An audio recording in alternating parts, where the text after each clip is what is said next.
Well, we want to get out on the grass fields today, so we're able to get that. A little bit different work week for us this week just because no classes, so our guys have a lot of idle time. That does throw out the NCAA 20-hour rule, too, so I can kind of grab them a little bit more than normal. So we've been meeting in the meetings in the evening, putting in a lot of really good time. Obviously, 11 good games on Northwestern to look at, as well as last year, for us. So from an injury standpoint, nothing's really changed from Saturday. I really expect everybody.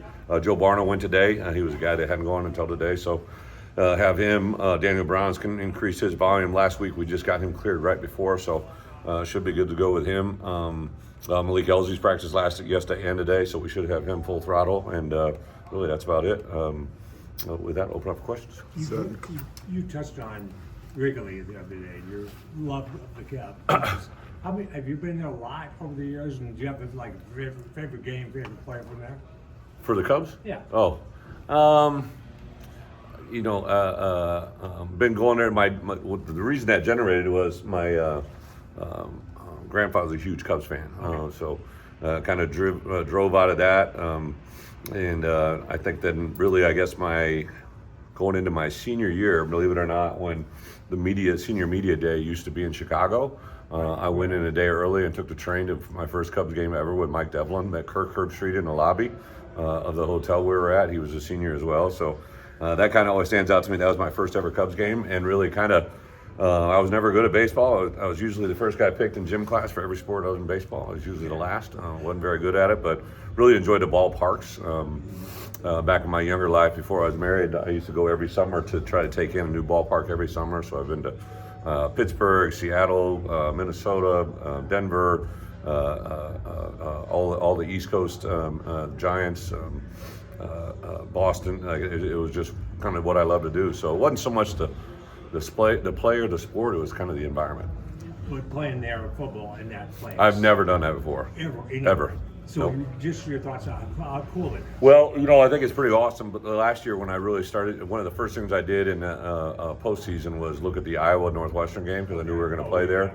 So then, to get both teams off the same sideline was a huge point of emphasis. But really just kind of take in the game for what it is. I'm going to be very interested in what the wind's going to be like. We're going to travel in there Friday. We're going to go through the stadium, but it should be a learning experience for everybody.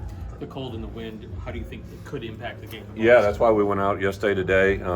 Obviously, they're not really calling for moisture, but we just started raining the last 10 minutes of practice. So we're preparing for that. I know it's going to be probably the coldest game that majority of our guys have been involved in, especially our Southern guys. Guys have been with us the first time. So we've been practicing it the last 2 weeks, so hopefully that'll have an effect. But it's all about what happens. It's not what happens, it's how you react to what happens. And I think that'll be a big part of Saturday's story. What's Zakari's status? And then you didn't sound optimistic for Seth on Monday. Is that still the case? Yes, I'm sorry. Yes, Seth definitely won't be with us this week, but there is a chance for the bowl game. Zakari was out there in limited fashion today, but he's usually pretty limited until Thursday. But I do think he'll play Saturday. But yeah, Seth, unfortunately, for the regular season game will be done. Okay. I wanted to get your Their quarterback can move a little bit. Yeah, again. I'm just curious what you've seen with your defense against quarterbacks who can move, and how do you feel like you've... Well, there's two types, right? There's guys that they design play runs for them, and that's actually where these guys are at. They actually design quarterback run game for them. And then I think Michigan State, in transition to Minnesota last week, there was some read zone plays that really, were effective against us. And then I would say also just the design runs of what Northwestern brings are things you got to defend. It's definitely when they made the transition to him as a quarterback, they decided that's what they were going to do. And obviously with the weather the way it's supposed to be Saturday, that makes a lot of sense. Just wanted to get your thoughts on Barry getting nominated for the Royals and your overall thoughts on being reunited with him over the last 3 years. Well, I was the one that nominated him, so you as a coach get to nominate a candidate. I know the people that are involved in that. David Basil is a phenomenal guy from Little Rock. Ryan will finish runner-up, I believe, a couple years ago. To it, so it's just super excited for Barry. He's a very, he's a steady rock for us in this building. He's a really, from the first time I met him to where we are today, just have always had a great respect for what he does, how he does it. I think high school coaches, when I hired him, he was the offensive coordinator at Bentonville High School under his dad, and just his composure, his demeanor. Hired him as a tight ends coach, a former quarterback. He bought into that. I know he was relentless in his pursuit of just trying to find out how to play that position very, very well. We were really good at it. I remember at one point we had 3 tight ends. All 3 of those guys got drafted in the NFL and played a long time. 2 of them are, well, one of them still playing. The other one just retired at the end of this year. But his growth as a coordinator has been fun to watch. Obviously, they did what they did at UTSA, came here, and it's kind of a transition and adjusted each year. And I think this year has been a great assembly of, he's got a couple of different guys now with some good experience around him, and he's made the system here at Illinois his. Barry talked about using the second open week to really look at the offensive line, and that's obviously kept Luke upright. What did you guys see in that, and what have you seen since then? Well, I think it's easy, to always take that look at the end of the year, but those bye weeks really allow you to do a deep dive. I kept all my coaches off the road for a reason. I wanted them to concentrate on nothing but how do we make Illinois better. We needed to do well in these the back end of this last break where we got 3 games. 2 of them were going to be on the road, so I'm glad we focused the way we did. I think we learned a lot about ourselves, offense, defense. I think the other thing, not just the negative plays, but more efficiency on early downs, which we've been pretty good at overall. But I thought he really did a deep dive into that. And everybody thinks when you do a self-scout, it's about what we did bad. I wanted to know what we do well, right? And let's do more of that. I think so many people try to worry and dwell on the negatives. I want to know what we do well and see how we can do more of it.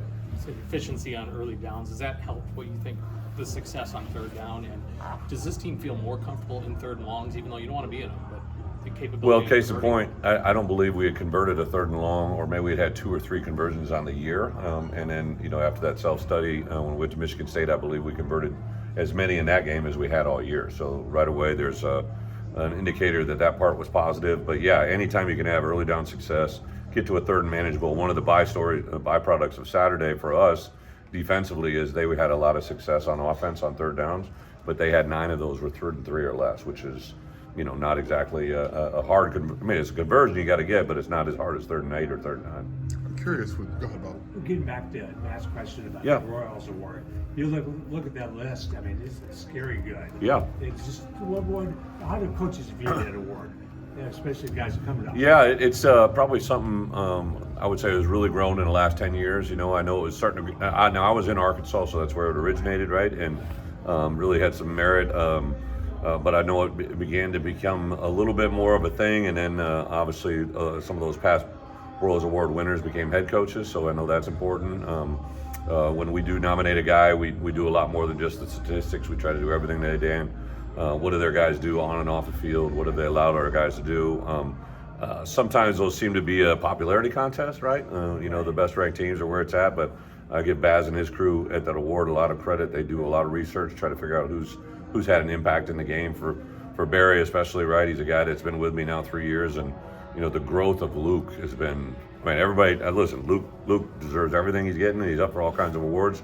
But the growth from him to that last year to this year, I don't think that happened by chance, right? There was a lot of diligence, and not just in making Luke better, but making our offense better, and I think Barry deserves a lot of credit for that. I'm curious with Luke, obviously, so he can do so much with his legs, but how do you balance 12 games in? I mean, Luke? that comes with also getting hit when you're running. So how do you balance what you want of him to do with that? Yeah, and he got hit twice on Saturday. I'd sent some clips in. We got called for a hit right on them, and I just thought there was the hits. I just want to get clarity, right? Because the last thing, when we design a quarterback run, we know that the byproduct of that is he may get hit. If he can hook slide or get out of bounds, that's always positive. But Luke is an incredibly tough kid. I think we got to be smart about the way we, finish and strain here, obviously in the regular season. But any hits we can take off him is a blessing, because that. I mean, especially with the competition gets better, one hit from one of those guys can change the season.